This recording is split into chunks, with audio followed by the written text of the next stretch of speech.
We've got galvanized water lines in the wall upstairs. All these lines are copper. They hooked up the valve backwards and ran the cold water in backwards. It's supposed to be on the right-hand side of the water heater. It's actually on the left. However, what we're going to do is try to restore pressure without cutting into the walls, cutting into the galvanized, you know, without messing with any of it. If we can get our rust and debris to blow back into the water heater, then we're good to go. So what we're going to do is kill the pressure going into the heater, make the heater drain so it can relieve itself.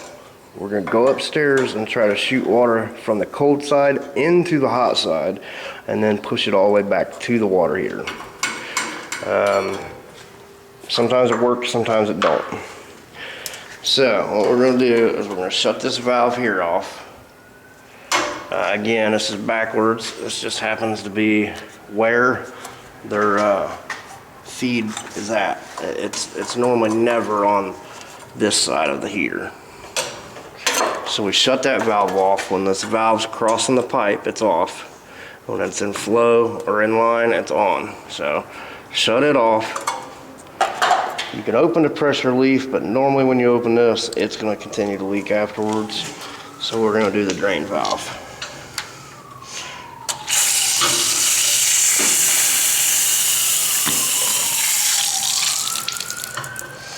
Okay, so as you can see, the pressure died off. The reason it's not blowing full force with the water off is because it's created an airlock. When we go upstairs and open the hot side, it's going to start blowing out here pretty good. But we don't want to rely on just the siphoning to try to free our the rust clog up. You can do it a couple different ways. You can take a aerator off, put a dime inside there to create a seal. Leave your hot side all the way open on the faucet and then turn the cold off and on several different times. Once you can hear it's running full blast, let it run for a little while so it can push the water back to the water heater. Normally the aerators, I just happen to already have this one off. Normally they'll take a dime inside them to seal them up, you know, halfway decent. So you're gonna put the dime in there, put the aerator back on the faucet. Normally you're gonna want the rubber on the top side of the dime.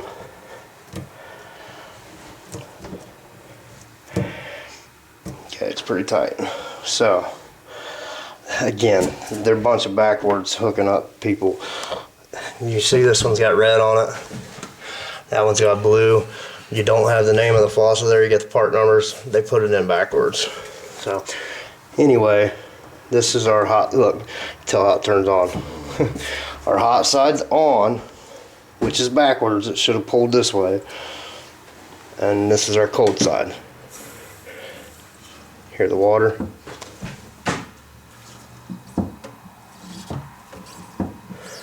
So anyway, we got it blowing through the faucet.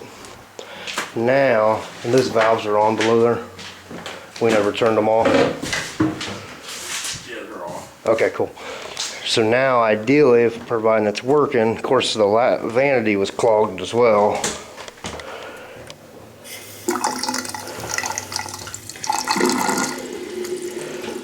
Okay, so that's a lot better than what it was. So, but mind you, we're leaking water out of the water heater right now. Oh heck, I'm gonna open that one up. And that one, see how it went to nothing? It's because that cold water is going through the inside of the faucet all the way downstairs. So now we're gonna go downstairs and see how much water is blowing out. We're gonna want it to run a little while because we're on the second floor. So that water's having to shoot all the way through all the water lines. There's probably anywhere from 100 foot to 200 foot of pipe. All the way through those lines to the basement, to the water heater, inside the water heater.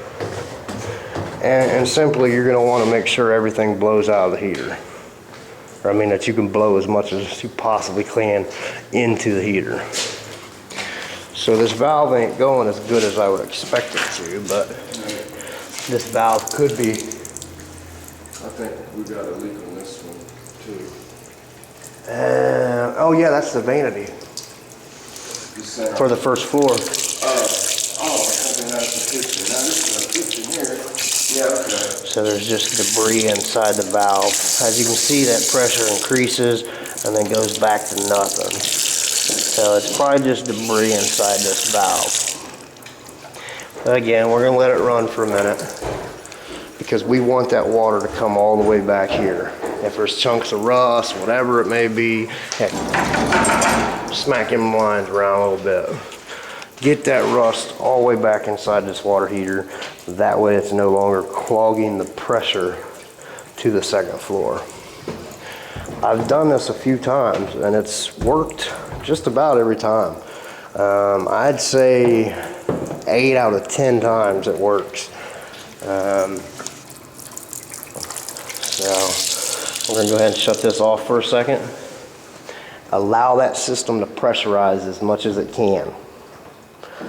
Our hot side is getting pressure from the cold because we have the cold to the water heater shut off.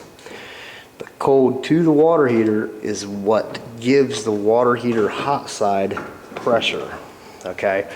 So we've got the pressure shut off to the water heater. We've got it shooting through the faucet because the faucet upstairs is on, both of them. The one happens to have a dime in the aerator to make sure all of it goes through. The other one don't. So it's not gonna come up to pressure as good as it could. And then we're gonna turn that on, try to get it to blow that water back.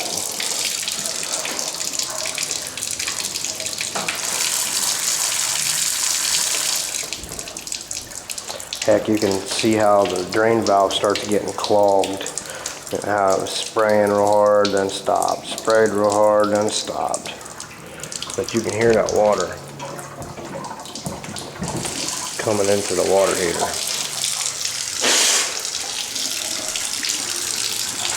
So what I'm going to end up doing now that it's ran for a little while is I'm going to go backwards on the process.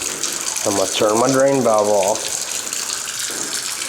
go upstairs, turn my faucets off, come back down here, turn the valve that feeds the heater, which is normally on the right hand side, the pressure to the heater, turn it back on.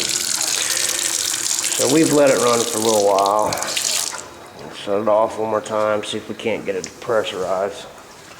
Give me a minute to get upstairs to shut the vanity off. And then, if you would, open that drain valve one more time to let it spit a bunch of water out. Then close it and turn that valve back on. And if you want, come upstairs and I bet you can tell a difference in that water pressure.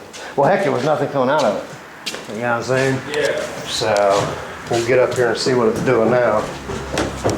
We'll have to turn it back on downstairs though.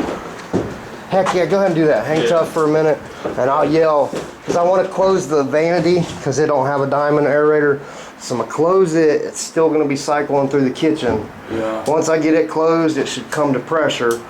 And then I'll have you open the drain valve down there one more time to blow any more out, whatever. Yeah. Then kill it and turn the valve on, the hot water valve. Sorry for the shaking of the camera. Trying to do all this in real time for you.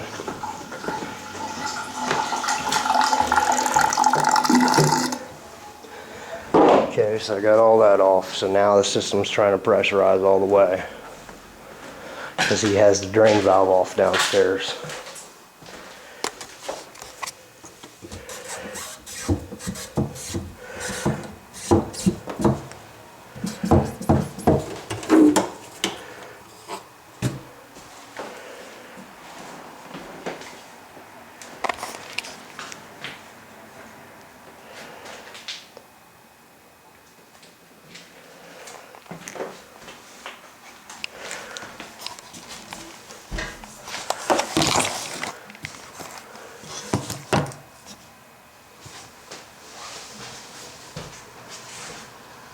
Okay, John boy, you got the drain valve off and the water heater on?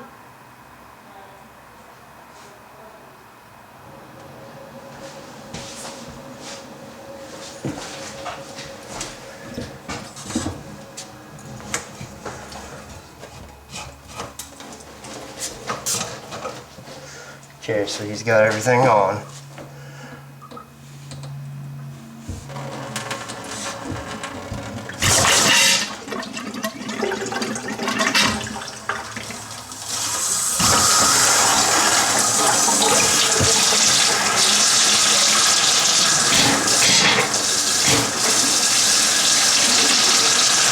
Normally when the pipes do that, that shaking and that jarring of all that air, that's what gets it clogged. Ooh, it didn't do nothing for this. That's as low as it was. Let's go check the vanity. The water was definitely going backwards. And, you know, if we wanted to go a little further, we could have shut off and on the valves underneath the sink. Let's see what this, because this one was the same way. Okay. That's a little better. Yeah, a little better than the kitchen was.